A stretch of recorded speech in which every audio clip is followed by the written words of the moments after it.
Hi everyone, this video is to help you kind of clean up any messy organization that you have had in your blog and that you kind of feel that you may have in this new essay. So let's first start with the thesis.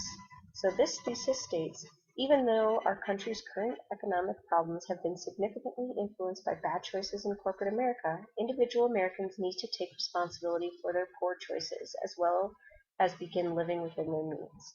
So this thesis is great.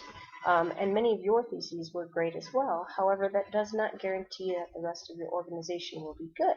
So let's see what the issue is with these topic sentences in this outline.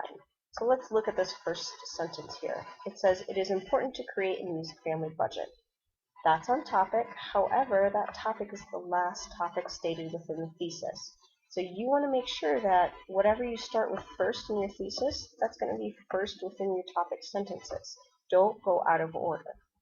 So looking at the second topic sentence, I saw a lot of this in your blogs. It says, why do people buy big expensive cars when they can't afford it? So there's two problems with this topic sentence. One, it is a question. You want to make sure that your topic sentences are statements so that you are clearly telling your readers what to think. Two, you don't want to get too specific within your topic sentences. Here, this person is talking about buying big, expensive cars. And while, yes, it's kind of talking about living within their means, there's nothing within this thesis that actually talks about specifically cars. So you want to keep it broad, and I'll give you an example of how to do this later on. This third topic sentence says, people buy houses that overextend their budgets. So this is actually talking more about poor choices. So we're kind of going backwards and forwards in the thesis. So we talked about living within our means with the family budget, and then buying things they can't afford, which was the poor choices, and then overextending their budgets, which is more poor choices. But again, they're super specific. So we're kind of out of order, and then we're kind of also giving redundant examples without telling your readers how they're different. So let's move on to a cleaner organization. Now this thesis is exactly the same because, as I said, it was a good thesis. So we don't need to change the thesis. However, we did need to go in and reorder and rethink our topic sentences.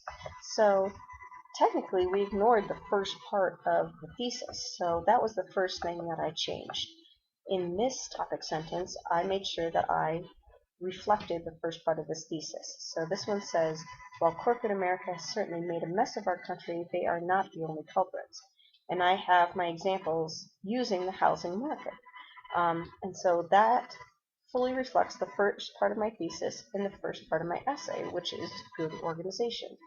I then go on with a transition to then talk about poor choices, which is the next part of my thesis. I state, unfortunately, the housing market is not the only area where Americans have overextended their budget. And so now I've left that topic sentence broad enough that I can choose a bunch of different topics. And so maybe I'll use all these topics, maybe I won't. If I do choose to use all the topics, then what I might do is break up the paragraph and say how they're different. Maybe some of them are more necessary. Obviously, student loans are more important than eating out or having fancy cars. And I could play around with that. That's where flexibility and length can come into an essay. Finally, I have, even though we have built a culture filled with bad money habits, there are many steps Americans can take to rein in their spending habits. And so now I'm finally touching base with living within their means, and I do it broad enough that I can really change around the content and kind of play with it. Now, granted, none of this is perfect, and there's definitely typos within here, but it is much cleaner in organization than the previous one. And so you want to make sure that whatever you have here reflects the content and organization as what you have here in your thesis. So have that in mind when you are planning out your expository essay.